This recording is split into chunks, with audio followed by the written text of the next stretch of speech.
En esta noche vamos a entonces conversar un poco sobre lo que es ultrasonido y Doppler de los grandes vasos abdominales. Vamos a empezar diciendo y tomando algunas notas, ¿no? Sobre la importancia, ¿no es cierto? Bueno, yo no sé cuántos de ustedes, por ejemplo, son conscientes de que Albert Einstein murió justamente de una rotura de aneurisma de aorta abdominal, ¿cierto? Y no solamente murió de la rotura, sino que él ya había tenido cirugía previa. Y como podemos ver claramente, pues existen factores predisponentes para justamente el desarrollo de esta enfermedad y por supuesto para el accidente que tuvo Albert Einstein y que lo llevó a la muerte.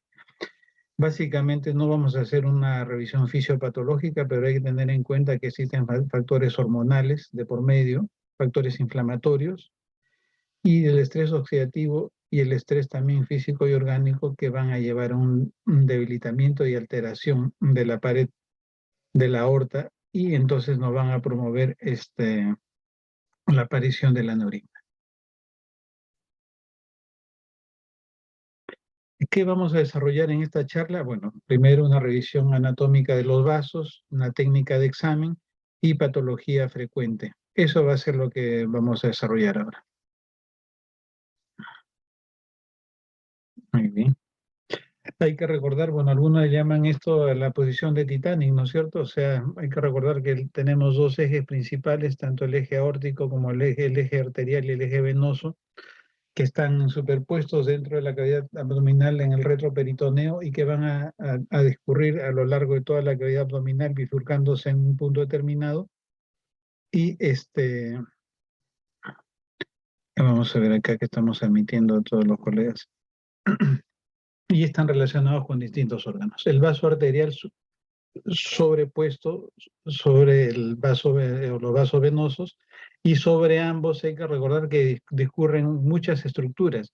Dentro de ellas, por ejemplo, de los plexos, ¿no es cierto? Tenemos nosotros un plexo aórtico que es importante recordar, porque ya que hablamos de estrés, entonces el plexo aórtico va a estar definitivamente relacionado con esto, ¿no? Entonces eso es importante. Y también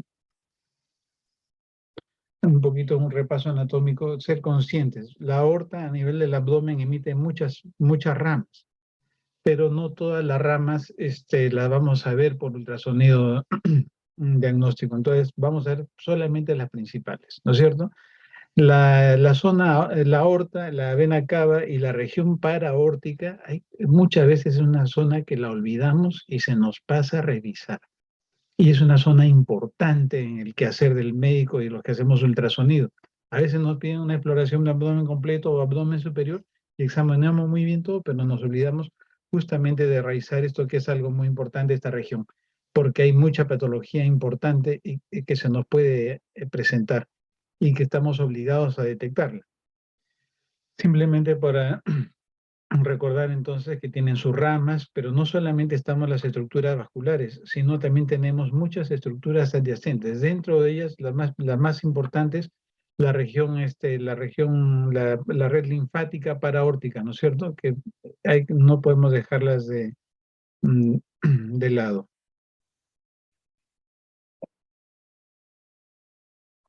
Acá estoy en un pequeño ping-pong entre admitir y a los colegas y avanzar la lámina.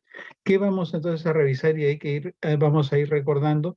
Entonces, primero, bueno, hay que recordar que un gran vaso de abdomen importante que nos marca más o menos la fisiología de cómo está el paciente, entonces el ductus venoso, ¿no? Pero estos estudios generalmente vamos a hacerlo intraútero o preparto, básicamente. Luego tenemos a nivel de la aorta, tenemos entonces el tronco celíaco, la arteria mesentérica superior, los ganglios y sus ramas y sus cadenas paraórticas.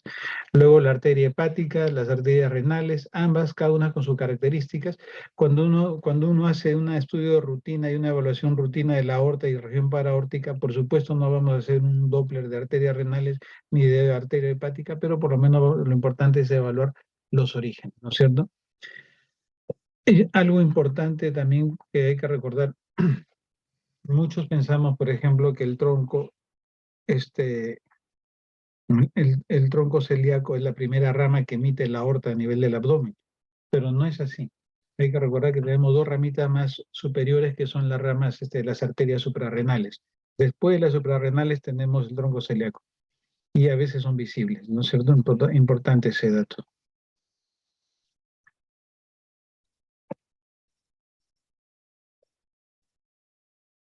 Muy bien. Y por supuesto también no podemos olvidarnos de las arterias ilíacas.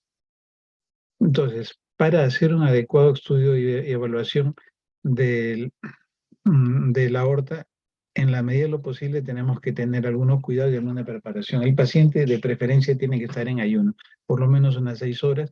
Si es un paciente que tiene el abdomen muy extendido o mucha barriga o muy pícnico, entonces tenemos que darle pues un ayuno de 6 horas, probablemente hacer una limpieza intestinal y también algunos medicamentos antiflatulentos nos pueden ayudar.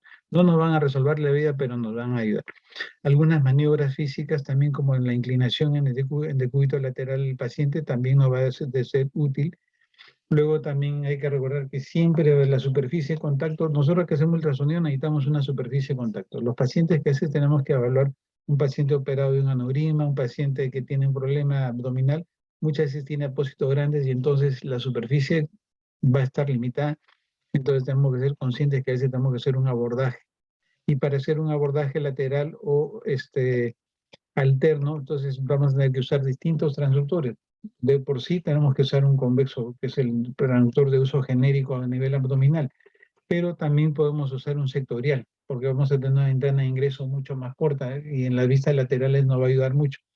Y en algunos casos, por ejemplo, sobre todo en los casos donde tenemos una lesión o un aneurisma de aorta complicado, a veces la evaluación con el transductor lineal nos va a permitir ver qué tan complicado está y si es que hay realmente goteo o sangrado en la lesión. Sobre todo si es que sospechamos que es a nivel de la pared anterior, donde generalmente suele haber lesión de pared. El decúbito lateral izquierdo ayuda, por supuesto, y también hay que recordar que hay maniobras, tanto, digamos, de inspiración y expiración, y eso hacerlo controladamente. ¿Por qué? Porque esto nos va a permitir manejar un poco el meteorismo y las asas intestinales y nos va a permitir ver mejor a la aorta. Siempre vamos a tener que hacer una complementación, ¿no es cierto? O sea, los hallazgos, por ejemplo, si uno hace un aneurisma complicado, un diagnóstico, ese paciente todos somos conscientes que va a ir a otro examen y complementar el examen, pero lo importante es que nosotros hicimos el hallazgo inicial. Cuando hacemos una evaluación de la aorta de región paraórtica, básicamente, ¿qué patología vamos a buscar o qué buscamos? Por supuesto, la detección de aneurismas, porque el grado de ateroesclerosis, posibles cuadros de trombosis, lesiones de disección o zonas estenóticas, masas o adenopatías. A veces hay también patología adyacente, como vamos a revisar en algunos casos, y a veces también estar preparados para las variantes anatómicas, que son muchas veces las que o nos sorprenden o no nos sorprenden, porque ni siquiera muchas veces las podemos reconocer. Y a veces las dejamos y van pasando el paciente de mano en mano hasta que uno lo colea más, un poquito más detalloso, más meticuloso, lo puede ver.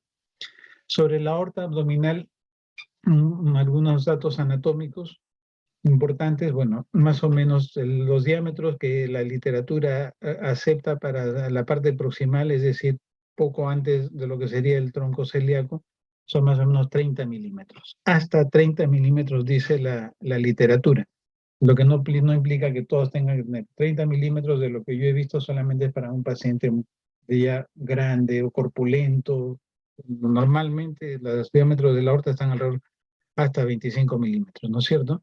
Bueno, estamos acá viendo las ramas principales que tenemos que buscar y tratar de ubicar y no olvidarnos siempre, sobre todo cuando tenemos un cuadro agudo de masas intestinales que sospechamos distales, tratar de ubicar también la mesentérica inferior.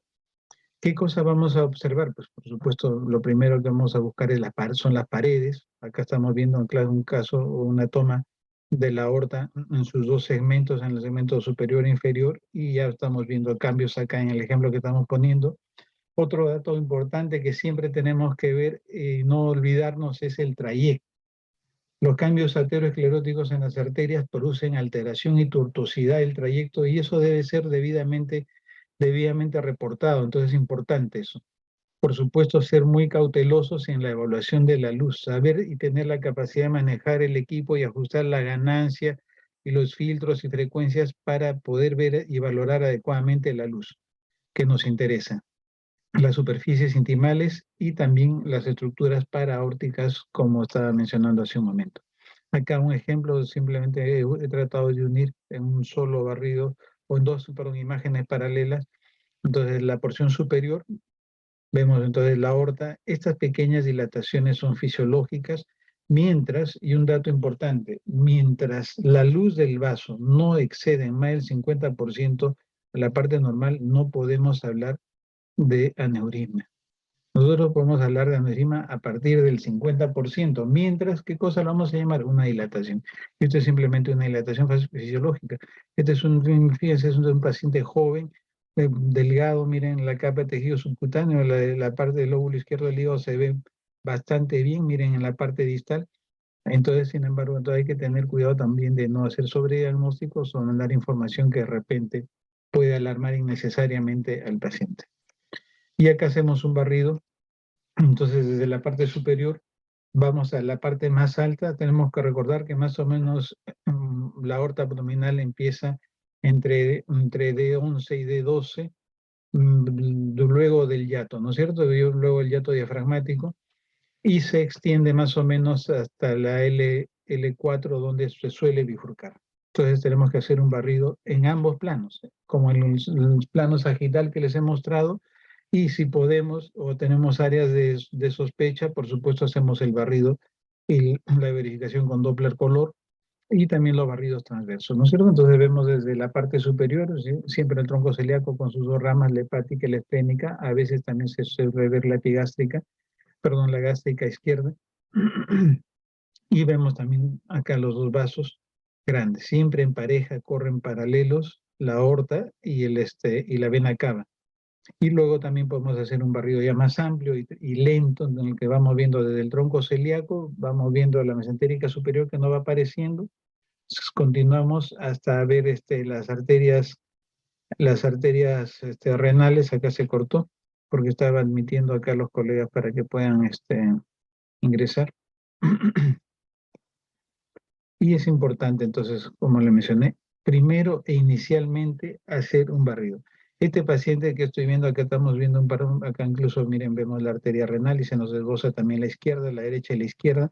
Este barrido es muy bonito. ¿Y por qué? Porque es un paciente delgado, que obviamente yo he buscado un caso y he puesto un video. Si normalmente no tenemos esa facilidad y esa claridad al hacer el barrido, entonces tenemos que hacer las maniobras. El paciente tomar aire, botar aire, inclinarlo un poquito, ponerlo en un cúbito lateral para poder ir visualizando con claridad. Luego ya podemos hacer la verificación en color. Entonces, siempre recordando los mapas y teniendo el mapa de color que esperamos, ver que la luz esté adecuada para lo que queremos en ambos planos. Yo no tomo el Doppler espectral en las ramas de la arteria aorta si no, si no veo algo patológico. Si yo en modo B veo un movimiento de las paredes normales, veo una luz normal, un grosor de paredes normales, no tomo el espectral, solamente tomo el espectral de la aorta en la parte proximal y en la parte distal. Acá empezamos a ver entonces algunos casos. Estamos en la arteria mesentérica superior, claramente vemos que ya no está normal, ¿no es cierto? Que tiene su trayecto tortuoso, sus paredes irregulares, y la luz efectivamente, como la comprobamos con el Doppler Power, no está normal.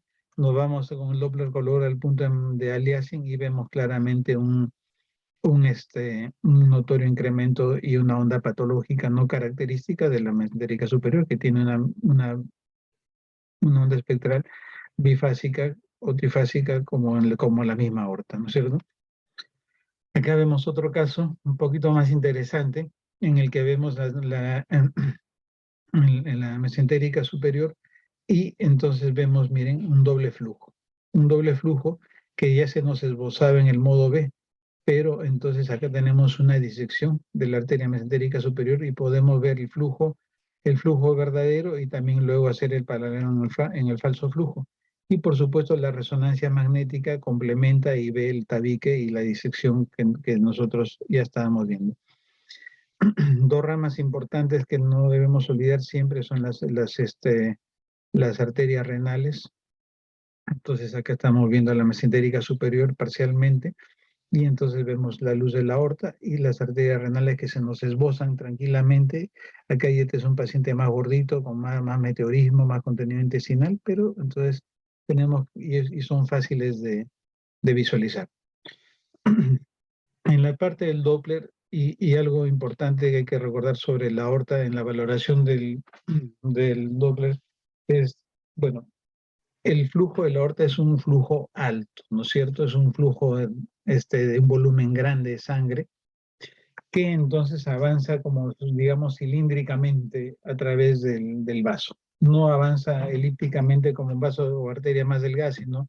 Y esto entonces va a hacer que tengamos una onda limpia, básicamente solamente el trazado en los bordes y con las bases vacías.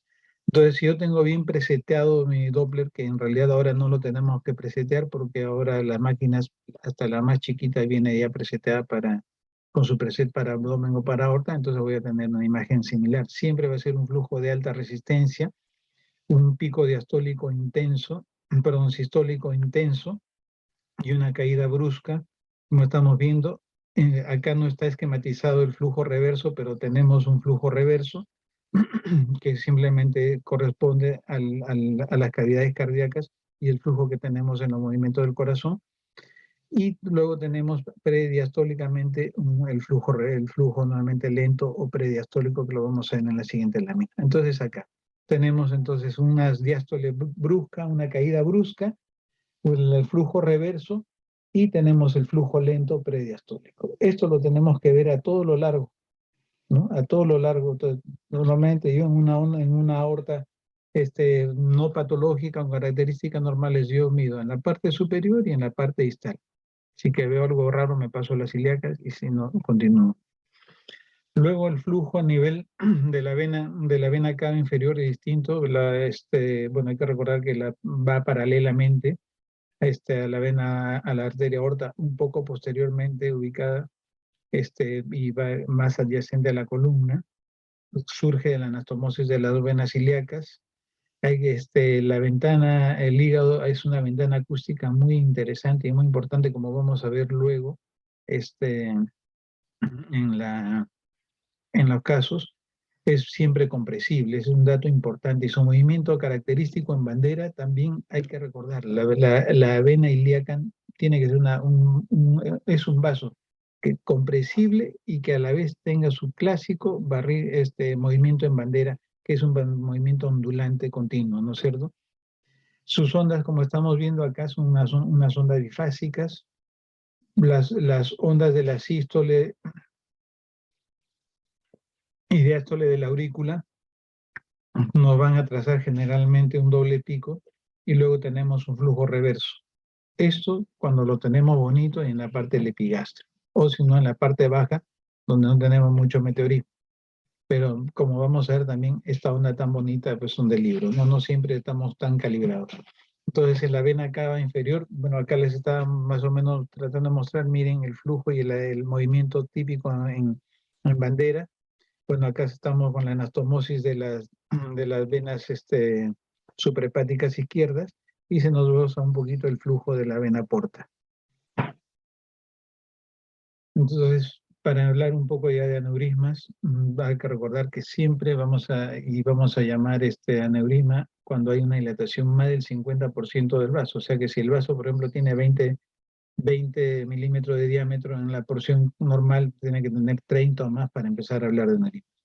Cuando yo evalúo y valoro un aneurisma, lo primero que tengo que ver son las paredes. Y cuando yo evalúo las paredes, significa evaluar la superficie externa, el grosor de la pared y tratar de ver la íntima, ¿no es cierto? Por supuesto, también ver la luz. Y cuando yo hablo de qué es lo que me interesa la luz, es ver si esa luz es continua, si tiene interrupciones, si tiene remolinos, si tiene zonas donde se puede sospechar alguna disección dentro del mismo aneurisma, alguna ulceración de la íntima, evaluar el flujo, también tanto en el color como con el Doppler espectral, porque es un flujo, en el Doppler color todos sabemos que es un flujo turbulento, en remolino, algunos le llaman en yin-yang, y en la onda espectral igualmente, ¿no es cierto? Es un flujo que baja de resistencia y también nos presenta ya no una onda limpia con la base vacía, sino ya un llenado. Importante ver si es que dentro de la dilatación hay zonas trombóticas o no, y qué tipo de trombo tenemos. Tenemos un trombo homogéneo, si es un trombo irregular, heterogéneo, con focos líquidos, a veces con presencia de flujo. No olvidarnos también de describir el trayecto del aneurisma, importante, y siempre hacer la referencia sobre las arterias renales, ¿no es cierto? O sea, ese aneurisma se encuentra debajo o sobre, eso es importante, todos sabemos, porque va a determinar y nos va a preparar para ver sobre todo y hacer una planificación en el manejo quirúrgico del paciente. Entonces yo no puedo decir un aneurisma de aorta abdominal sin hacer la referencia, ya sea en la conclusión o en el examen. Acá encontré un esquema más o menos donde están esquematizados los aneurismas más comunes y efectivamente, ¿no? El fusiforme es uno de los más comunes, el sacular también. Tenemos un híbrido entre ambos y también el pseudoaneurisma, o también a veces un aneurisma que puede ser seguido de distintas causas como la misma iatrogenia o traumatismos externos. Entonces, como estábamos hablando, tiene que tener un diámetro mayor de 30 milímetros para los vasos. Bueno, la aorta puede tener un diámetro de hasta 30 milímetros en API transverso. Entonces, si yo quiero hablar de un aneurisma, más o menos de pared a pared, tengo que tener unos 40 o 45 milímetros de diámetro y en transverso algo similar. Mientras no. Acá empezamos a ver algunos casos. Entonces, importante valorar la superficie externa y la pared externa, el grosor de la pared. Acá claramente vemos que existe una luz y un trombo que ocupa el aneurisma. Entonces, yo que voy a empezar a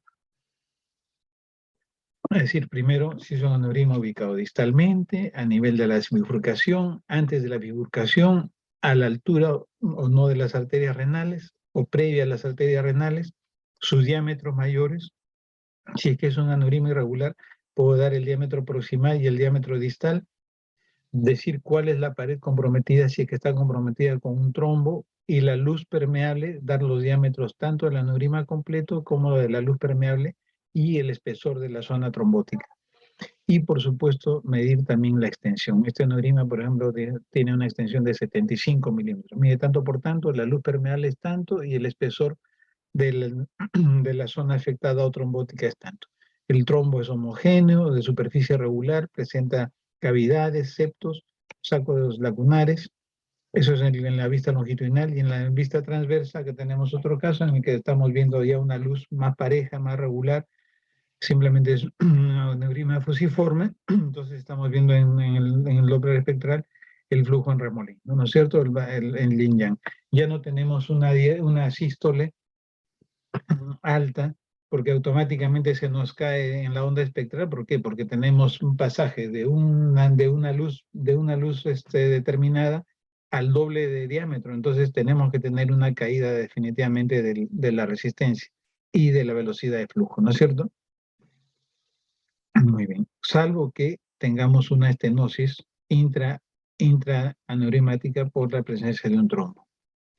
Entonces acá, por ejemplo, no todos los aneurismas son unisaculares y de un solo compartimento. Acá ya vemos entonces un aneurisma que algunos le llaman el reloj de arena. Entonces medimos los diámetros en ambos compartimientos, vemos o describimos la zona o que se sugiere o invoca a una disección, y hacemos la valoración. En modo B, hacemos las medidas, confirmamos la luz y hacemos las mediciones con el Doppler color o el Power Doppler, dependiendo de lo que usemos y a mí lo que llene más. En algunos casos nos llena más el Power, en otros casos nos llena más el color, dependiendo del equipo como el tipo de lesión. Y acá tenemos, por ejemplo, un aneurisma mucho más grande. Entonces ya esto es lo que se llama un aneurisma en reloj de arena. Miren los cuerpos vertebrales, la pared abdominal, entonces va prácticamente, tiene todo el diámetro intracavitario. Entonces ya no tengo que poner el Doppler color para ver las características de un remolino. Entonces mido las dos cavidades.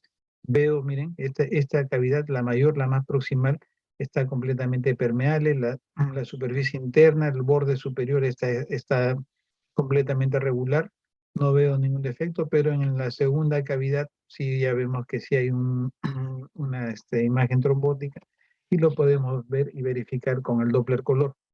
Entonces vemos un tremendo aneurisma. Este es un paciente que nosotros lo evaluamos más o menos a lo largo de 12 años.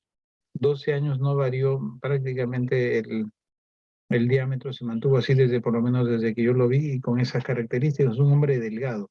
No era un hombre obeso, no era un hombre delgado, ya octogenario cuando lo empezamos a ver. Y acá está la esquematización con la tomografía, bastante explícito y muy gráfico, pero sin embargo acá en esta toma no vemos con la claridad que se ve en ultrasonido del segmento trombosado, ¿no es cierto?, de la pared posterior.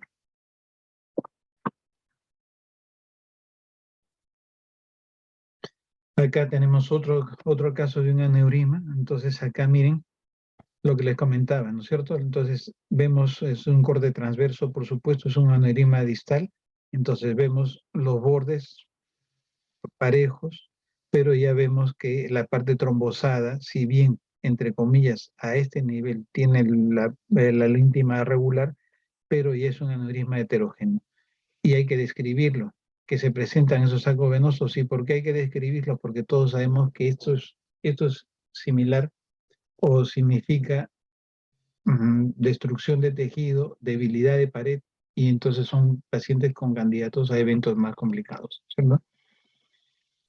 Acá estamos viendo, miren, un aneurisma ya un poquito más raro porque estamos, me parece, inmediatamente debajo de la mesentérica superior. Y igual la luz bastante permeable, la pared anterior un poquito más gruesa que la posterior, siempre manteniendo las medidas y manejando los diámetros, que son importantes. De pared a pared, diámetro de la luz y diámetro del espesor o espesor del trombo que tenemos, superficie tanto de la pared como de la íntima y la superficie de la zona trombosal. Le voy a robar un minutito al doctor Bruno y a todos ustedes. Si bien esta es una charla de los vasos abdominales y Doppler, pero bueno, nosotros como sociedad estamos encargados de realizar el próximo año, en octubre del próximo año, un Congreso Mundial de Ultrasonido Musculoesquelético. Bueno, los que nos dedicamos al ultrasonido musculoesquelético lo conocemos bastante bien, que es el MUSOC, ¿no? Es un congreso MUSOC que va realizándose itinerantemente en distintos lugares. El año pasado fue en Toledo, en España, pero acá regresa a Latinoamérica después de 10 años. El último fue en el año 2012 o 2011, me parece, en Río, así que ahora lo tenemos gracias al apoyo y gestión de distintas entidades y el mismo museo que nos ha permitido hacer esto. Entonces lo vamos a realizar el próximo año. El MUSOC es un congreso que tiene, bueno, es del 4 al 7 de octubre del próximo año, es un congreso que tiene 400 horas de práctica. Entonces, los que les interesa el músculo esquelético, tenemos muchas sesiones teóricas en las mañanas y en las tardes son 400 horas de práctica, son más de 20 profesores, obviamente vienen los profesores top de lo que es el ultrasonido musculoesquelético, que luego les vamos a alcanzar la información. Si bien es un congreso muy especial, es un congreso que es un poquito costoso, pero nosotros con la gestión que hemos logrado hacer, hemos logrado obtener de la organización precios muy especiales. Vamos a lanzar una semana de promoción, vamos a poner pronto en las redes y en las distintas lugares de información cuando ya tengamos esa semana de promoción para que los interesados se puedan inscribir. Continuamos con los casos de aneurismas, entonces es importante fijarnos en los contornos y los bordes. ¿Por qué? Porque como lo estábamos viendo hace un momento, en todos los casos que les he presentado, veíamos la pared bastante regular. Pero acá ya vemos un aneurisma distinto. Acá ya vemos un aneurisma, miren que la pared es irregular, heterogénea, con zonas de solución de tejido. ¿no? Entonces, estos son los que nosotros ya llamamos aneurismas complicados. Aneurismas complicados o sangrantes. El aneurisma normalmente no se rompe bruscamente, va venciendo la pared, la presión va venciendo de a poco. Si primero empieza un proceso de goteo, un goteo, empieza a gotear y a salir la sangre, y entonces por eso que entonces nosotros es importante hacer esa descripción, que es un aneurisma complicado, con falta de continuidad en las paredes, en las superficies, que probablemente hay zonas fistulosas y que vemos líquido, generalmente laminar perianeurismático, como estamos viendo acá. Y acá estamos viendo ya uno más distal, esto es a nivel de la ilíaca, pero miren, entonces vemos una colección laminar peri o en la zona retrolesional y justamente por el declive, ¿no es cierto? Entonces, estos son signos de mucha importancia para decir que ya esto no es solamente un aneurisma y que tiene su pared trombosada, esto, sino que está complicado y que está goteando, ¿no? Que está en proceso de sangrado. Este es el mismo caso, pero ya entonces miren, entonces hacemos el barrido con la tomografía. Y por supuesto podemos ver también el líquido en los planos profundos y las características, miren, la falta de continuidad de la pared, ¿no es cierto? Y las láminas también del líquido perianeurismáticas. Entonces es importante eso. Unos casos más de aneurisma, siempre describir, ¿no es cierto? Este ya es un aneurisma sacular. Vemos los cambios ateroscleróticos, las placas mm, parcialmente trombosadas, y acá vemos como una imagen sacular y que claramente lo vemos esquematizado con... Este era un paciente también delgado. Según el médico, el cirujano vascular que lo vio, me explicaba que era un trabajador manual, que estos que se suben, trabajadores que van a las antenas, ven los temas eléctricos, tengo entendido que van con un fajín muy grueso. Entonces, según el cirujano plástico vascular que lo veía, me explicó que es probablemente ese trauma y esa presión constante la que debilitó la pared y le hizo ese aneurisma tan característico. Entonces, este es un postal que vi y me pareció muy interesante. Entonces nosotros, como, digamos, algo que tenemos que recordar, nosotros podemos hacer la información y dar la información, pero cosas que definitivamente le van y son de suma importancia para el cirujano vascular, la luz interna. Si es que hay placas ateromatosas, si es que hay trombos. Para un cirujano vascular es determinante saber si es que el aneurisma tiene más o no de 5 milímetros de diámetro, porque eso también lo va a hacer o lo va a predisponer a una conducta quirúrgica o no. Enfermedades asociadas como enfermedades renales, una hipertensión mal controlada, el tabaquismo, también va a ser importante tener en cuenta, y esos son datos importantes que si se lo podemos alcanzar al colega, va a ayudar. Acá, por ejemplo, vemos una imagen un poquito curiosa, ¿no es cierto? Y entonces esto es una dilatación distal de la aorta, pero que continúa también con una dilatación aneurismática hacia la ilíaca. Entonces vemos acá el trazado y acá yo estoy haciendo un corte oblicuo, ¿no es cierto? Tratando de agarrar la porción distal de la aorta y las dos ramas ilíacas. Y entonces, y también lo esquematizo con el mismo power. No logro llenar completamente porque no logré presetear, pero se ve claramente la luz de un lado y la luz del otro lado. Y por supuesto su esquematización con la tomografía. Bueno, acá simplemente para recordarles, entonces, factores de riesgo de rotura, de complicación de un aneurisma, una hipertensión no controlada, el tabaquismo, el consumo de alcohol diario, de bebidas alcohólicas, sobre todo las de alto gradación, vale decir, un buen whisky, un buen escocés, continuamente, van a ser elementos que van a contribuir a los procesos inflamatorios y a que se nos complique un aneurisma. Y por supuesto la diabetes mellitus también. Los cambios ateroscleróticos, acá tenemos una arteria aorta, entonces, y miren la diferencia entonces entre la luz y vemos una luz ya con patología, ¿no es cierto? Donde vemos una placa claramente. Siempre importante en el momento de hacer ver las placas, no solamente en la aorta, sino en cualquier arteria. Sabemos que es importante escribir el grado de estenosis que producen, el espesor que tiene, la superficie, el grado de calcificación y si hay vascularidad o signos de ulceración. Acá vemos ya entonces otra entidad que se suele ver con relativa frecuencia o que suele estar y que nosotros muchas veces no de repente si no somos cuidadosos no lo vemos. Y a veces sucede que el médico tratante sabe que tiene una disección de aorta, el paciente que tiene una disección y lo manda a nosotros y le hacemos un chequeo abdominal y no mencionamos nada de la aorta. Pero sin embargo, por ejemplo, el doctor Quiroz no me mencionó la disección, pero el doctor Bruno Sagasti sí me pone. Entonces el doctor Bruno Sagasti es más prolijo, más detalloso en hacer su informe. Entonces, y miren que no es, bueno, no es difícil, pero si yo hago el examen apurado, puede hacer que no lo vea. Entonces, acá un aneurisma en distintos segmentos, perdón, una disección en distintos segmentos, siempre la disección va a tener un falso flujo y un flujo verdadero. Miren, acá estamos ya a nivel de las arterias renales, vemos el tabique y la disección, y entonces vemos acá, luego vamos a discutir un poquito cuál es el flujo verdadero y el falso flujo, pero tiene que tener bien su esquematización en Doppler color.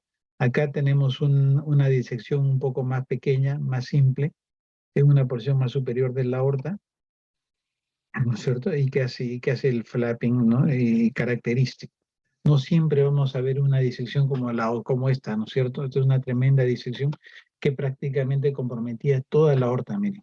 Comprometía desde la parte superior intratorácica a la parte hasta la bifurcación, como luego vamos a ver. Entonces, acá, por ejemplo, entonces vemos un doble flujo. Acá es importante nosotros tratar y discernir cuál es la luz verdadera. Y entonces nosotros, claro, podemos ver un poquito con el Doppler color, los que tienen experiencia y saben interpretar los mapas de colores, pero si no, la forma más, bueno, acá miren la disección del aneurisma, un aneurisma amplio, perdón, un aneurisma, estoy hablando de la disección, una membrana y una disección amplia que corre a todo lo largo. Un paciente que se le había hecho, fíjense, un procedimiento y un cateterismo ingresando por la arteria femoral, trabajaron a nivel del corazón, bueno, los amigos, bueno, cada especialista habían trabajado a nivel del corazón, habían entrado y salido y con la disección, porque esa disección, me explicaron, no se podía tocar. Y el paciente está vivo.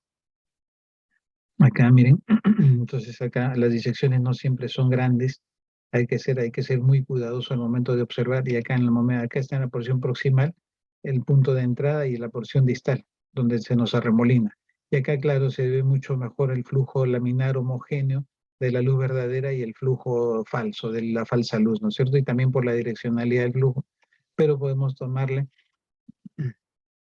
acá tenemos una disección más pequeña distal, entonces siempre hay que estar al tanto. Este me parece que es un caso muy interesante, una paciente que había sido atendida en emergencia y que dice que ella estuvo y sintió textualmente como que un golpe como que se le partía la cintura en dos, un golpe súbito que casi la tiró al suelo y sentía, doctor, yo sentí como un rayo que se me fue para las dos piernas.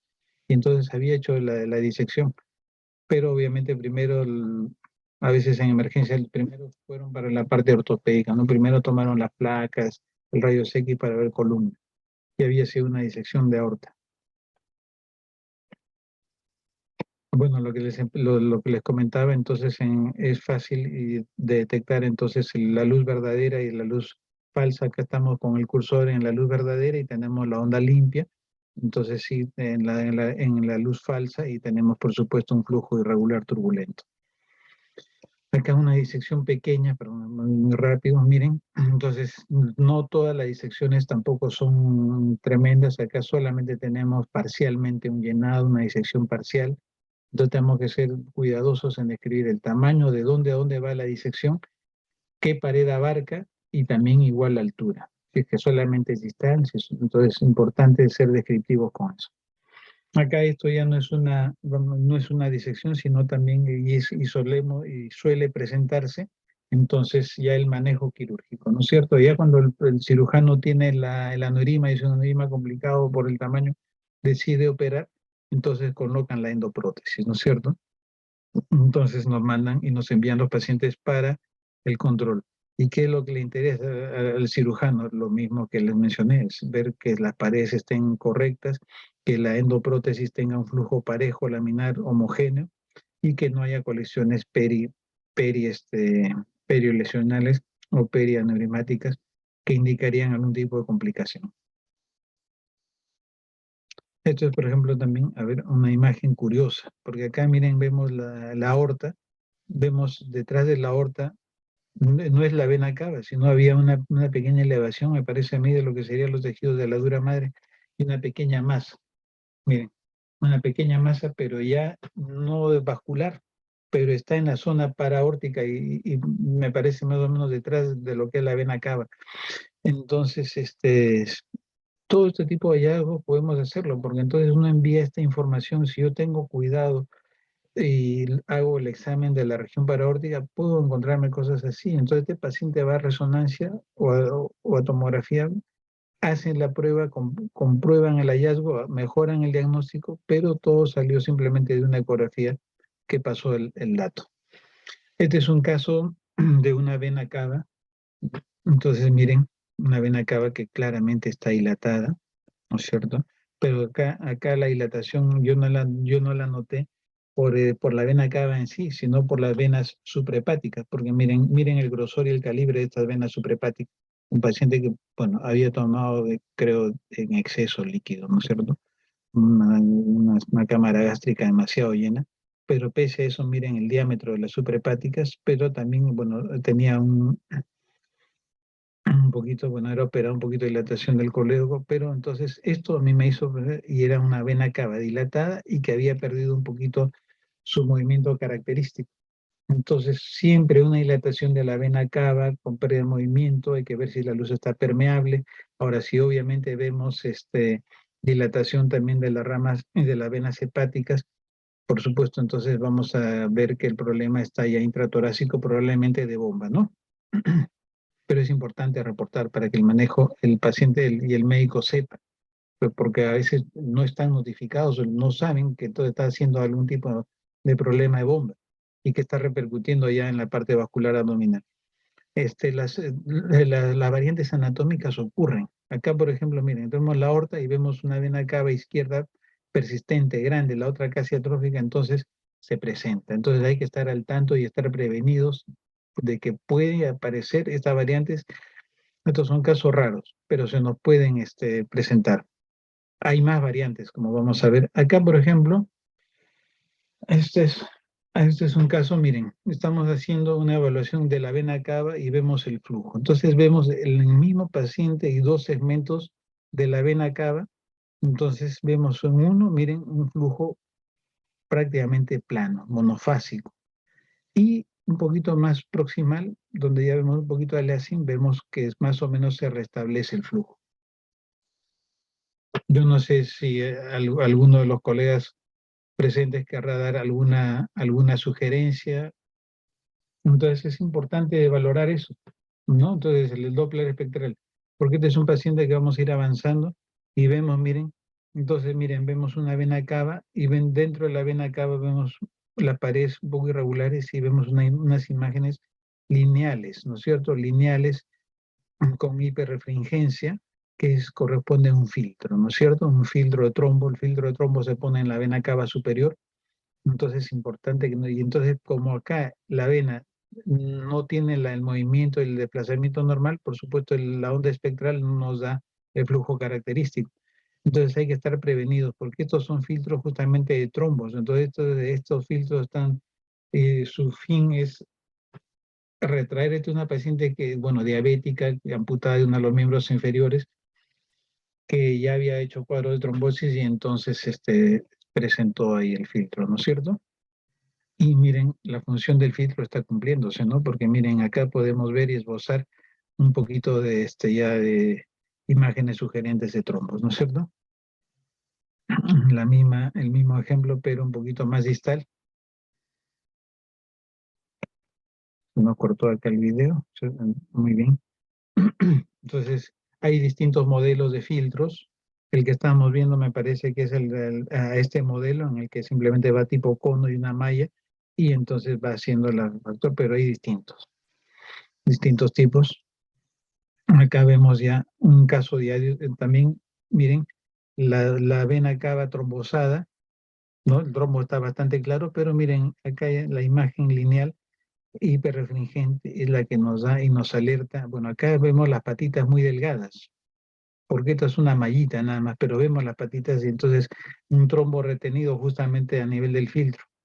Y acá, perdón, pasó muy rápido la tomografía, entonces vemos acá, ¿no es cierto? La parte metálica y el trombo retenido a nivel del filtro. Este es otro caso de una paciente también, miren, tenía el cuerpo, el ser humano y el cuerpo es increíble. Una paciente que tenía toda la vena cava inferior trombosada prácticamente, un trombo amplio, desde las ilíacas, y entró caminando y salió caminando. O sea, una paciente delgada de más de 60 años y que bueno, a mí me llamó mucho la atención. Hacemos un barrido y miren, o sea, el flujo colateral prácticamente nulo, y hacen un barrido, la vena no compresible y un tremendo trombo a nivel de todo. Traté de conseguirme las tomografías, pero es una vez una paciente que la vi en un hospital, no pude hacer el seguimiento, porque hubiera sido espectacular ver toda esa vena cava trombosada. Esta es una de las imágenes, a veces en medicina vemos imágenes que creo que no se vuelven a repetir. Yo creo que es una de las que más me gustan de los grandes vasos. Miren, esta es también una paciente que va por un cuadrante superior derecho. Entonces, para evaluar hígado, vía biliares, zona pancreática, y entonces cerrando el examen, haciendo el barrido al final, porque yo, por ejemplo, cuando estudio abdomen, bueno, cada uno hace su protocolo y su orden de examen. Yo siempre cierro abdomen con justamente la zona paraórtica. Un par de barridos transversos de todo. Entonces, y en eso que estoy, y veo algo que se me mueve, ¿me entienden? Como un ratoncito en la pantalla. Y me llamó la atención y me hizo salir un poquito, porque estamos trabajando en automático, como dicen, con mirada tubular, y me despertó. Me hizo salir, y entonces dije, ¿y ve? ¿Y qué es esto? Y entonces, pues obviamente es una imagen trombótica en la luz de la vena cava, ¿no es cierto? Pero este trombo se mueve, está ahí y me parece que se nos quiere ir, pero no se va. Entonces, una paciente que tenía una masa, un tumor más o menos grande en el riñón izquierdo y que era un trombo tumoral que iba por toda la vena renal, ingresaba a la luz. Bueno, acá vemos un poquito el trayecto de la vena cava y entonces estaba anclado a la misma lesión tumoral. Miren, acá se nos esboza la masa. Un trombo tumoral de vena cava haciendo flapping, cosas que vemos muy poco. Bueno, este es otro caso, acá simplemente es un paciente con endoprótesis, pero en este caso es una endoprótesis que no funcionó. Miren, el Doppler color no pinta, no pinta. Entonces es un paciente que tiene endoprótesis en las dos ilíacas, tiene una I, o sea, invertida, una Y invertida. Y entonces, pero el hombre, si tiene las arterias ilíacas con tu endoprótesis y no está permeable, entonces, ¿qué pasó con esa extremidad? Porque el hombre estaba caminando, entró con las dos piernas. Y esa es otra de las cosas, como le digo, sorprendentes y donde hay especialistas y cirujanos. Este es un paciente que tiene bueno, ante el fracaso de la endoprótesis, mi colega, el paciente, le hicieron un bypass axilo-fémoro-femoral. Es decir, sacaron de la arteria axilar derecha una prótesis subcutánea que se anastomosaba con la femoral derecha. Ahí había una T que pasaba sobre la sínfise del pubis también subcutáneamente y se anastomosa a nivel de la otra ilíaca. Ese es el bypass más alucinante que yo he visto hasta ahora. Creo que por ahí tengo sus tomografías y sus placas en el que se puede ver un poquito Miren, no hay permeabilidad a nivel de la endoprótesis. Y ahí está el bypass. Ahí está entrando la endoprótesis a la femoral. Bueno, casos de ateroesclerosis, que tiene su esquematización y su paralelo también con tomografía. Acá, miren, como les menciono, no son raras las masas, sobre todo tipo linfático, pero también tenemos mesentéricas, o a veces simplemente masas inflamatorias paraórticas. Tenemos que saber estudiarlas, tenemos que verlas, describirlas. Entonces, otra masa. Bueno, la gran ventaja del ultrasonido es que podemos hacer automáticamente, bueno, sí que obviamente se autoriza y se solicita, ¿no? La biopsia del caso. Este es otro caso. Miren, tenemos un paciente joven, que yo también es un paciente conocido que va siempre para sus chequeos. Se lo más o menos más a la edad de 28, 29 años se va a un control, viene a un control normal, chequeo, y se le encuentra esta red y esta malformación venosa peripancreática, dependiente justamente de las ramas superiores, mesentéricas. El páncreas está prácticamente comprometido, como podemos ver acá, ¿no es cierto? Entonces el páncreas está entremezclado entre todo este ovillo vascular. Entonces sacan los dos cortes y miren cómo compromete todos los vasos periportales. No hay trombosis, no hay ningún antecedente raro. Es un paciente, miren el aspecto del hígado, es un hígado completamente sano, simplemente variantes de nacimiento. Con esta lámina termino para no cansarlos más y espero haber, haberlos interesado con la charla. Entonces, para recordar, la evaluación de los grandes vasos del abdomen tiene que entrar en nuestro protocolo y en nuestra rutina. Yo le digo porque a mí me ha pasado que a veces se me va a hacerlo, pero ya, entonces cuando uno hace el protocolo ya no se te va. Entonces, en algún momento de tu protocolo de examen de abdomen, tienes que pasar sobre los grandes vasos y la zona paraórtica y saber revisar esa parte. Ver paredes, trayecto, bueno, está repetido paredes, trayecto, la luz, y también, obviamente, la evaluación con color, ¿no es cierto? Yo, como les digo, el Doppler color solamente lo uso si es que tengo un hallazgo patológico. Si es una arteria, una vena normal, solamente, bueno, yo no les tomo tampoco a la vena cava, toda la vena cava es la onda espectral, ¿no? Si es que veo algo patológico y si me piden una aorta, bueno, pongo. Pues no, simplemente doy un barrido. Si es que hay algo raro, una leve dilatación, le pongo el espectral al inicio o en la zona de la dilatación y al final de la aorta. Siempre en los aneurismas es importante dar los diámetros. El diámetro de pared a pared, el diámetro de la luz y el diámetro también de del espesor de la afección si es que hay lesión trombótica. Luego también siempre describir la superficie de la índice, si es que es continua, si es que hay defectos o no. No dejar de evaluar los signos de complicación que les mencioné, que es pérdida de continuidad, sobre todo en la pared externa, en el borde externo de la aorta. Y si por ahí yo veo pequeñas colecciones, pequeñas cantidades de líquidos, quiere decir que es un aneurisma sangrante y automáticamente tiene que ir y tengo que avisar al médico referente. De la vena cava, lo más importante o lo que yo recomiendo siempre tener presente, bueno, sus movimientos, siempre tiene que ser compresible. Recordar, como ya les he puesto, el caso más común o la patología más común de la vena cava es la trombosis, ¿no es cierto? O sea que es importante. Y algo que no se conoce mucho, pero es la segunda patología más común en la vena cava son complicaciones de procesos neoplásicos. Bueno, muchas gracias, colegas. Una pequeña compartir sobre vasos abdominales y ecografía y ultrasonido Doppler.